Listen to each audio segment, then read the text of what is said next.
Seperti permata ku di matamu, kau jadikanku milik kesayanganmu.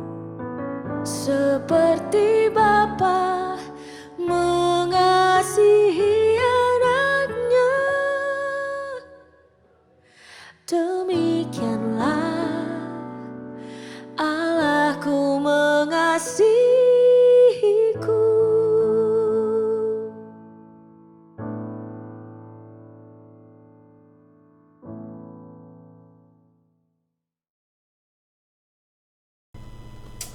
Haleluya, haleluya, haleluya. Puji Tuhan. Selamat bertemu lagi dalam renungan malam Sosyanim. Sebelum kita mulaikan renungan kita, mari kita berdoa sejenak. Kebaikan Tuhan dan kemurahan Tuhanlah yang menjadikan kami ada sampai saat hari ini. Tiba lagi untuk kami merenungkan firman-Mu. Apa yang Tuhan mau untuk kami dengar malam hari ini, berbicaralah Tuhan. Dalam nama Tuhan Yesus Kristus, haleluya, amin. Mari kita buka sama-sama dalam Matius 18 ayat 19 hingga 20. Dan lagi Matius 18 ayat 19 dan 20. Dan lagi aku berkata kepadamu, jika dua orang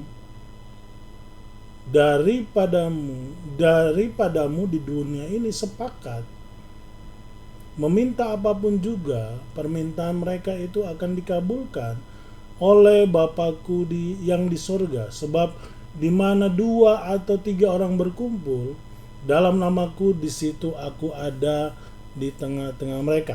Puji Tuhan. Malam hari ini kita akan berbicara tentang persatuan, ya. 2-3 orang berkumpul, di situ aku ada. Persatuan di bidang apapun sangat dibutuhkan, ya, dan memerankan bagian-bagian penting. Sebab manusia diciptakan dengan keadaan tidak baik seorang diri, jadi memang harus 2, dan itu artinya lambang persatuan. Dan ketika kita berbicara tentang persatuan, maka di segala aspek kehidupan kita, di pekerjaan, di pelayanan, di keluarga, yang namanya persatuan itu harus ada, karena itu salah satu yang menjadi hal yang penting untuk kemajuan, ya. Orang tidak akan bisa maju kalau dia tidak ada dalam persatuan, ya. Baik, arti persatuan, ya. Persatuan itu berasal dari kata bersatu.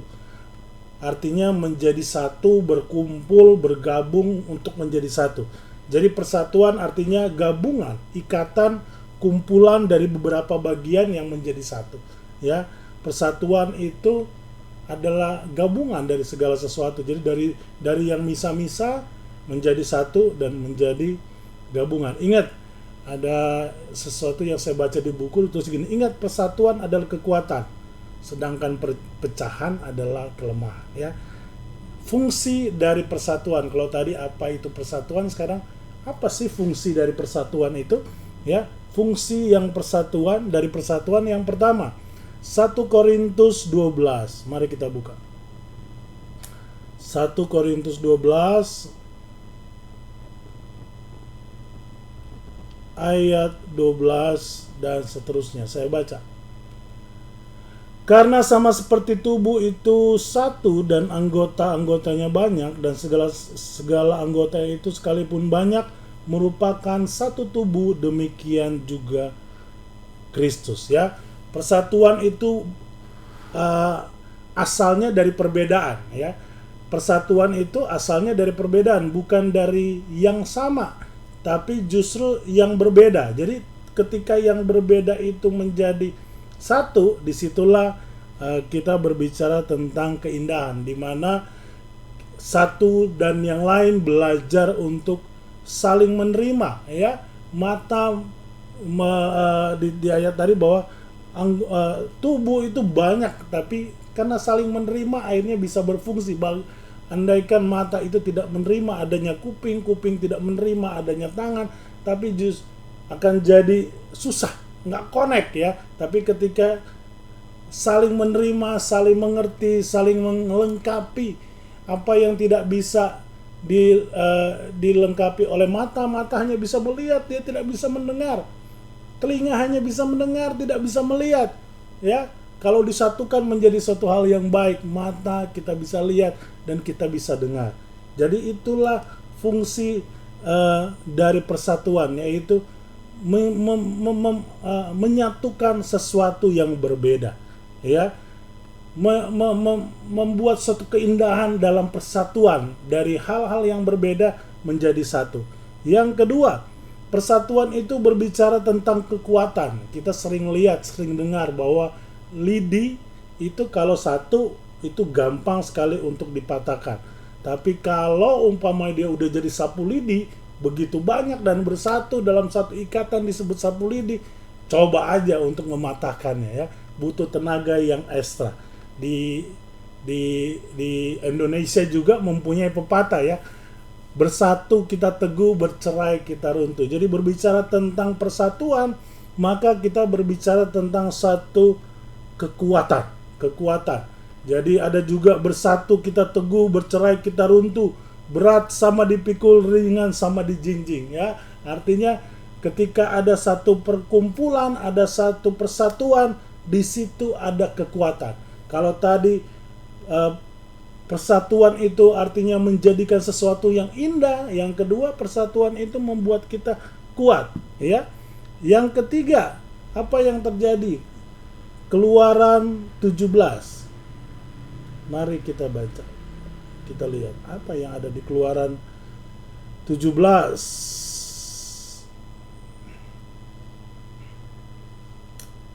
Ayat 8. Mulai ayat 8 mulai. Lalu datanglah orang Amalek dan berperang melawan orang Israel di Rafidim. Lalu Musa berkata kepada Yosua, pilihlah orang-orang bagiku, lalu keluarlah berperang melawan orang Amalek. Besok aku akan berdiri di puncak bukit dan memegang tongkat di tanganku. Ya. Lalu Yosua melakukan seperti yang dikatakan Musa kepadanya dan berperang melawan orang Amalek. Tetapi Musa, Harun dan Hur naik ke puncak bukit, dan terjadilah apabila Musa mengangkat tangan, lebih kuatlah orang Israel, tetapi apabila yang menurunkan tangannya, lebih kuatlah orang Amalek, ya. Di sini menggambarkan ada suatu persatuan, ya. Ketika berbicara persatuan, kita dapat mengalahkan musuh. Jadi ketika Yosua berperang di lapangan, ada Musa yang mengangkat tangan berdoa supaya Tuhan. Dan kelemahan Musa, dia sebagai manusia nggak mungkin dia tangan mengangkat terus, tangannya mengangkat terus gitu. Tetapi ditopang oleh Harun dan Hur, sehingga dia tetap dalam keadaan ketika lelah, dia ada kekuatan, dia bisa bertompang di tangannya Hur dan di tangannya Harun. Jadi begitu ada satu persatuan, maka kita bisa menghadapi segala musuh yang menjadi masalah dalam kehidupan kita, ya. Yang selanjutnya, kalau tadi juga, kalau persatuan yang pertama adalah keindahan ketika bisa menerima perbedaan, persatuan juga berbicara tentang kekuatan. Yang ketiga, persatuan berbicara tentang bisa mengalahkan musuh.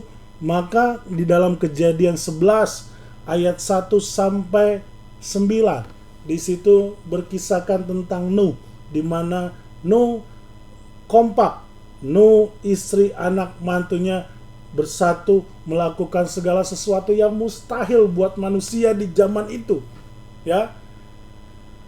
Saya tidak bisa membayangkan bagaimana mereka memotong kayu, bagaimana mereka membuat perahu yang begitu besar yang bisa menampung semua binatang. Tetapi ketika mereka bersatu, papa, anak, istri, menantu, dan semua, akhirnya mereka bisa menyelesaikan visi Tuhan. Ada pepatah yang berkata begini, ketika laba-laba bersatu, mereka bisa mengikat seekor singa.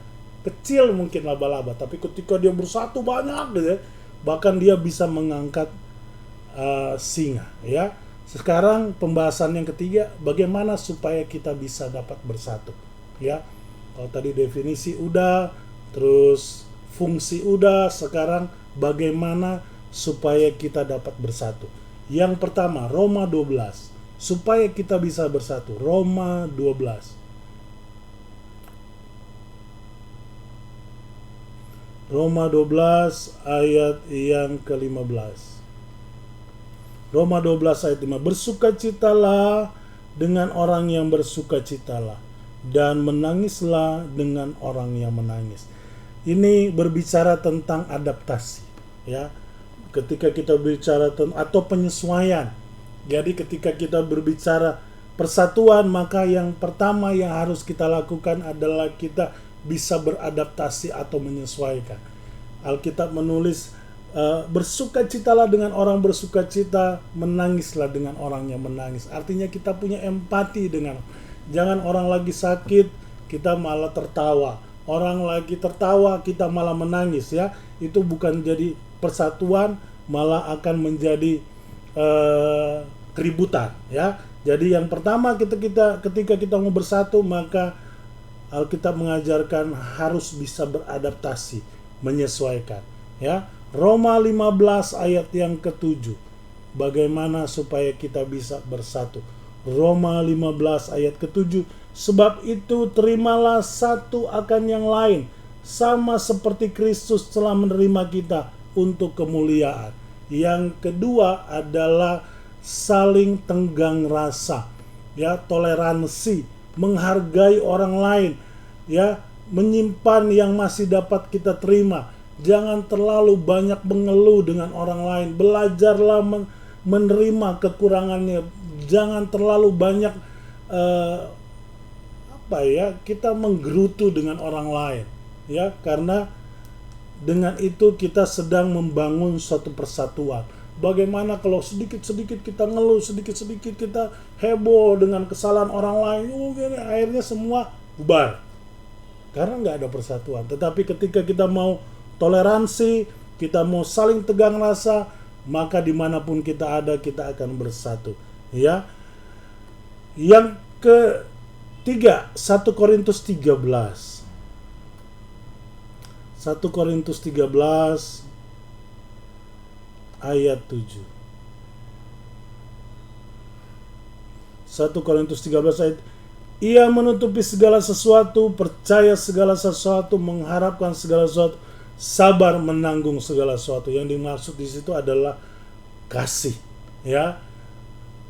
Agar dapat bersatu, terapkanlah kasih. Kasih itu menutupi segala sesuatu. Kasih itu percaya segala sesuatu, ya. Bukan berarti kita mudah dibohongi, tetapi bukan berarti juga kita mengumbar-ngumbar kesalahan orang. Berarti kita membicarakan dimanapun kita ada, kita membicarakan orang lain. Bukan berarti juga kita gampang menerima atau gampang ditipu nantinya. Ya, tentu kita punya hikmat, Tuhan berikan hikmat. Jadi ketika kita mau belajar untuk bersatu, mulailah dengan menyesuaikan, adaptasi. Terus lanjut dengan toleransi. Hiduplah dalam kasih, ya. Lalu kita mulai bisa melakukan segala sesuatu untuk kita dapat bersatu. Berbicara bersatu, di awal saya udah bilang tadi. Jadi mulai dari keluarga, ya. Keluarga kecil kita harus butuh persatuan, ya. Di pekerjaan kita harus ada suatu persatuan. Dimanapun kita ada, harus ada persatuan. Mari malam hari ini kita diingatkan kembali. Mari kita bersatu dalam segala hal yang perlu kita kerjakan. Baik itu di rumah kita, di pekerjaan kita, di pelayanan kita, dimanapun Tuhan izinkan kita berada. Mari kita bersatu. Maka segala sesuatu akan berjalan dengan baik. Puji Tuhan, mari kita berdoa. Terima kasih untuk segala kebaikan-Mu. Tanamkan firman-Mu dalam kehidupan kami. Segala puji, hormat, kemuliaan bagi Engkau kekal untuk selama-lamanya. Dalam nama Tuhan Yesus Kristus. Haleluya. Amin. Shalom, bangkit, kuat, menang. Haleluya.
gerejaku adalah rumahku.